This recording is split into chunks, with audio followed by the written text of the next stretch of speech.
Episode 3, illumin80 Antarctica, the aELeins. Episode 3, illumin80 Antarctica L meeting. 11:29 p.m. You're going to be landing soon, sir. The pilot's voice scratchy over the internal P.A. of the giant B-52 bomber.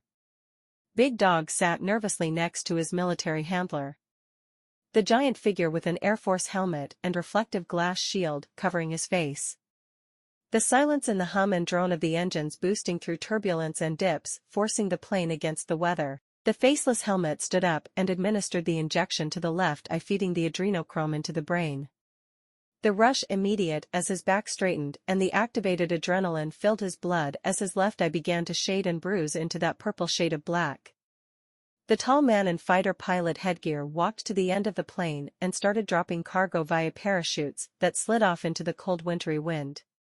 Then returned to his seat next to Big Dog and strapped into land. We are landing in 4 minutes, sir. Ready for hard landing in bad weather as we are going over the ice wall. It was another trip into the Promethean lands that were banned from any people other than those in the positions of power. The large frozen ship crashed into the ice and glowed with a small runway, allowing the massive plane to glide into a vast hangar that could only be built by giants. The grinding of the wheels and the screaming sound of engines slowing the plane to a stop. There were a few moments of checks and beeps as the door unlocked and Big Dog embarked down the runway, looking up at the massive dome structure that could barely be comprehended in its size and vastness, that could fit Manhattan Island easily in the structure. Big Dog, this way please. A faceless giant in all black clothing and gloves walked him towards the entrance to a glyph-covered cave of black shining ivory. The sigils and symbols from an alien language never seen before in human history. You may wait here to speak to the one. Big Dog did as he was told and was left in a giant chair alone in anticipation. A small light opened from a portal at the end of the shining black ivory room. It allowed a shining saber of light to form a simplified face of white light. Big Dog's eyes were wide open as the light face filled nearly a 2-story building. So we are on schedule, one. Almost. The face replied, we need more distractions in the media. The egregore of the internet is not working hard enough, as a few splinter groups are starting to favor independent thought. Not to worry, one. We have a green screen war being produced by the best director, and the internet will be completely owned by 2026. People are already relinquishing their independence to the machine, one. Good. Is the population distracted enough for us to experiment with a few firmament explosions? Give it a few months, one. The splinter groups must be shamed into submission by the lack of control. We are treading a fine line of starving the populace slowly so as to not bring about the revolutionaries too soon. Yes, the revolutionaries need to be owned and subverted as per usual. Give them a hero of sorts and see if the public buys the Messiah complex.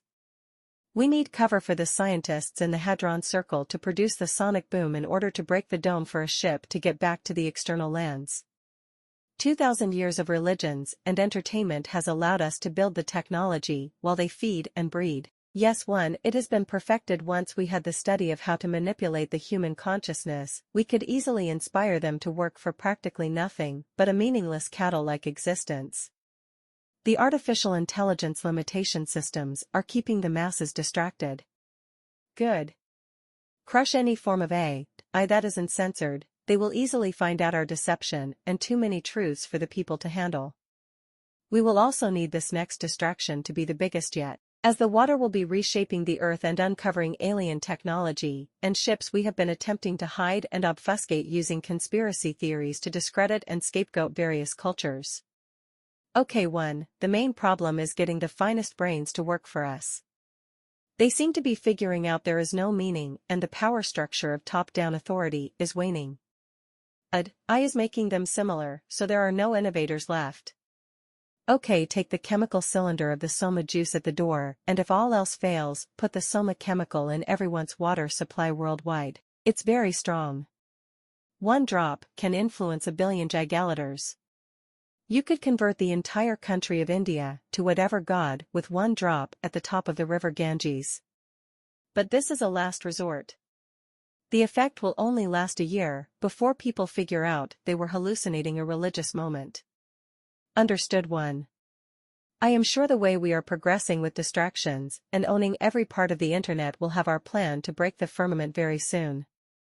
We will keep pushing agendas that people are trending like globalists, cabals, and celebrity deaths. Good. Put a few drops in the vats of the global cloud seeding planes, just to keep everyone subdued and the psychic abilities dampened.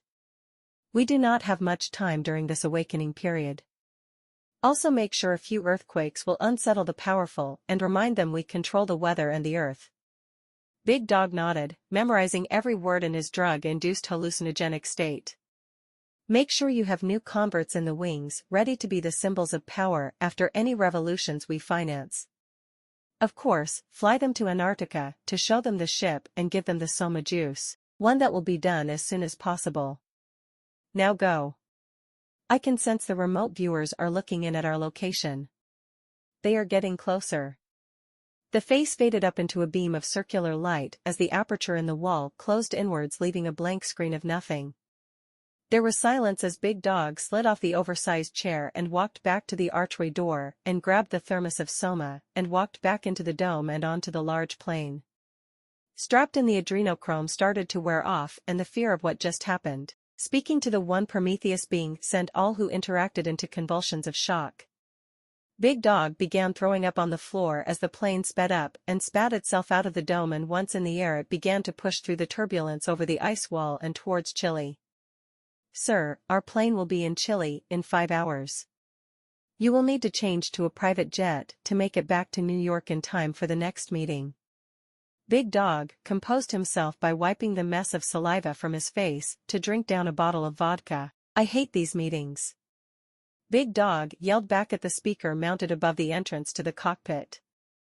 In a small darkened room in the Obsidian Lakes District island off the coast of Ecuador, South America, a man gasps out of his sleeping moment, clutching his heart. Each moment of breath as the interested group huddled to hear the first words from his mouth. Give me a pen or pencil or anything to write with. His eyes white with a fear staring still into the dream. His shaking hands took hold of the pad and pencil and began to sketch the dome in Antarctica with snow walls surrounding. The crude sketches with words about AI being used to obscure and the coming world war using green screens and movies. The symbols were sketched as fast as he could, with the one mask-like picture always reappearing in a simple sketch of a shield-shaped face. A young woman began to relay the pictures onto a whiteboard as each piece of paper was ripped out of the pad and handed to her. Each of the sketched words and pictures are drawn as accurately as possible.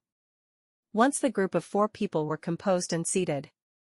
The man now sitting on a blue couch and drinking a glass of water, still wiping his brow as if exhausted. Now does anyone see anything that Jeremiah has shared through the remote viewing he has just given us? Ambrosia, I can see that Jeremiah has drawn the ice wall of Antarctica, as I have seen this before in my own remote viewing state. Thank